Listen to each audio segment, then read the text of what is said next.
Hi peeps and peepettes, this is Sandy Golf Links in Melbourne, deep in Sandbelt golfing country. The course underwent a major rebuild some 5 years ago, courtesy of Ogilvy, Cocking and Mead, and yes, that Ogilvy is the 2006 US Open winner Ogilvy. The rebuild reflects the Sandbelt golfing tradition, swales, runoffs, classic bunkering. It's a local government-owned course which is maintained by our special neighbours at Royal Melbourne. Let's meet the front nine. The first is a 335 metre par 4. If you can carry it over 200 metres, you can clear the bunker on the left to leave a wedge in. Or with the tees forwards, you might even carry the bunker right and get close to the green. Otherwise, hit left of centre between the bunkers for the best line into the green. That's in a perfect position to scull the approach shot over the back of the green. That's standard approach play from weekend hacker after a decent drive. Before the course opened, the public was asked for name suggestions for each hole. The first is called Away. Stuff up this hole and you'll wish you were away somewhere else. Greens are looking schmick today. The second is a 150 metre par 3 named Sandpit. There's more sand here than Bondi Beach. Woo! Mashed potato! The green is best approached with a fade, although if your tee shot is dropping from the stratosphere, you should be able to hold what is a long green. Otherwise, being just short is a better option than finding a bunker or going long. Bryson to save par. Bloody useless. The third, Southpaw, is a 365 metre par 4. A fade off the left fairway bunker will help avoid the long bunker on the right. The green slopes left to right, so best to avoid the greenside bunker. That's gonna be fairway. A miss right leaves a reasonable chance to get up and down, unless the quality of your short game resembles Trump's tariff policy, a riddle wrapped in a mystery inside a dog turd. Gorgeous day for amazingly mediocre hacker golf. The par 4 fourth curves right and is the second hardest hole, falsely named Downright Fun. As the second hardest hole, it should be called Got Myself Buggered. A tee shot down the right will leave you blocked out by trees for your approach shot, so don't do that. Depending what you take off the tee, you can hit through the fairway and end up here.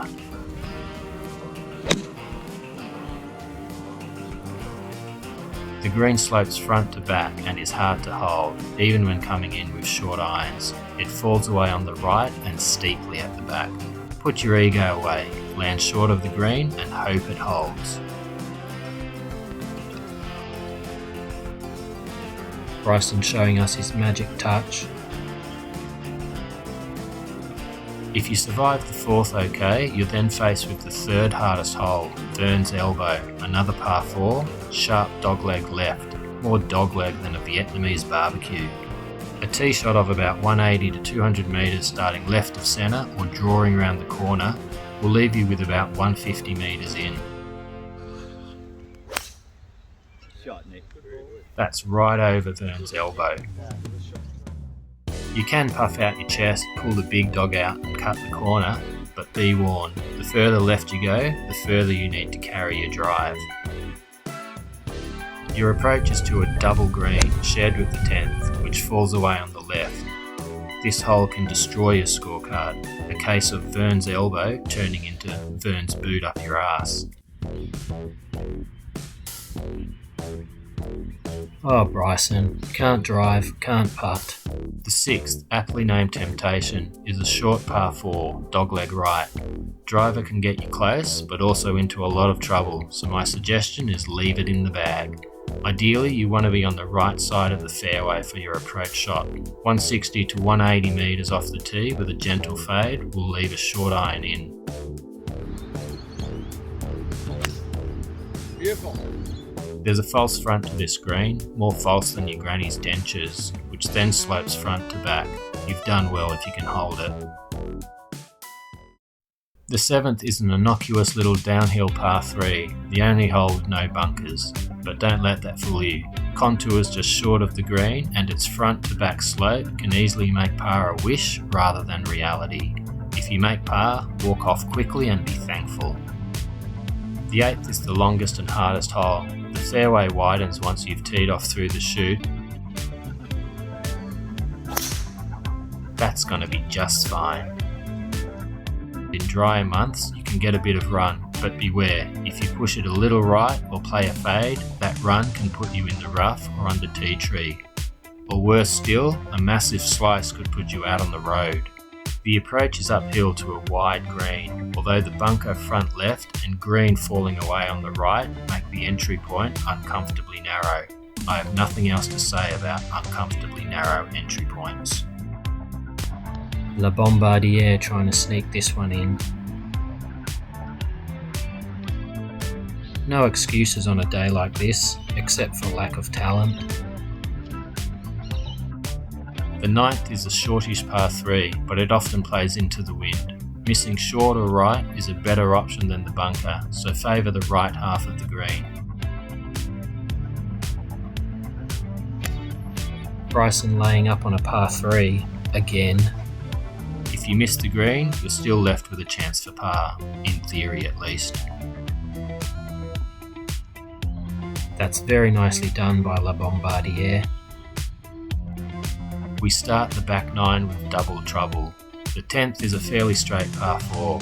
You'll hit past the 18th green on the right, well, hopefully you will, and if you can fade it off the left edge of the fairway, that's a good option to minimise finding trouble down the right. Your approach shot is to a large green which falls away left, behind and right. No shame in being short of the green. An approach landing on the front edge and aimed at the centre of the green will maximise your chance of holding the green. It's a large green that can leave you with some lengthy putts. We follow double trouble with Get Up. This is all sounding like an OnlyFans watch list. The 11th is a long par 3, index 6. Don't worry about the distance of the pin. What you need to know is the distance to the front of the green. That's a bit far left and is heading for bunker. Your best chance of holding the green is to land short of the left half of the green and let the contours take your ball onto the left to right sloping green. Par on this hole is cause for celebration. The 12th is a downhill par 3, creatively named High Tee. Was that really the best suggestion? Anyway, if you can play a draw into the green, do that. But otherwise, being a little short, like Danny DeVito, and avoiding the bunkers is the sensible play.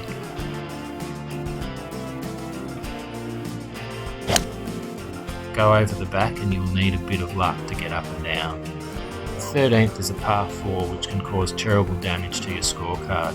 The fairway is wide, but it seems to encourage tee shots that are turned over into the left rubbish or right into water. That's a rare one from shaky legs that finds the fairway. If you can hit the fairway, you then need to find a green surrounded by bunkers.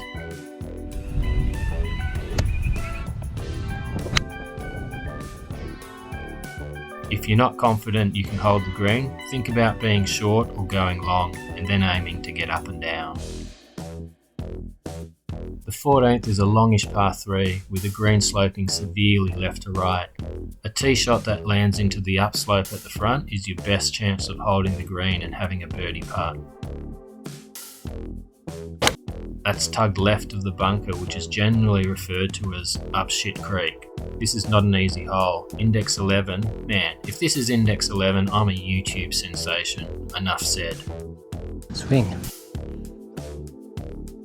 The 15th is a testy par 4 with water down the right catching wayward tee shots, but you need to be close to the water to have the best line into the green, which slopes left to right and has a false front. That's going to be in a good spot to shank the approach shot into water.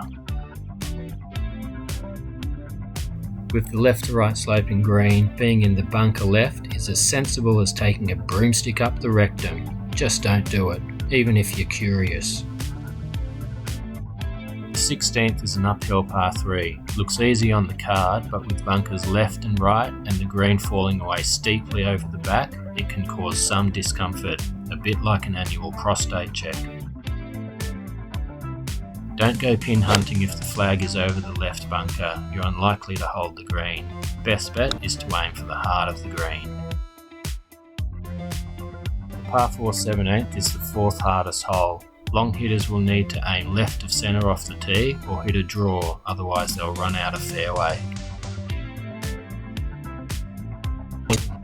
That's actually a pretty good slap from Shaky. The approach shot is uphill to a green guarded right and behind with bunkers. If you end up in the bunker at the rear of the green, it probably means you've sculled it and hit an almighty worm burner. It's a big green, slopes back to front, and shots to the left edge will usually roll off the green.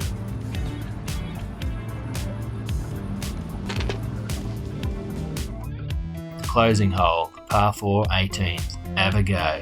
Have a bloody go. Down breeze it's drivable for longer hitters. For everyone else, you're better off approaching from the centre of the fairway.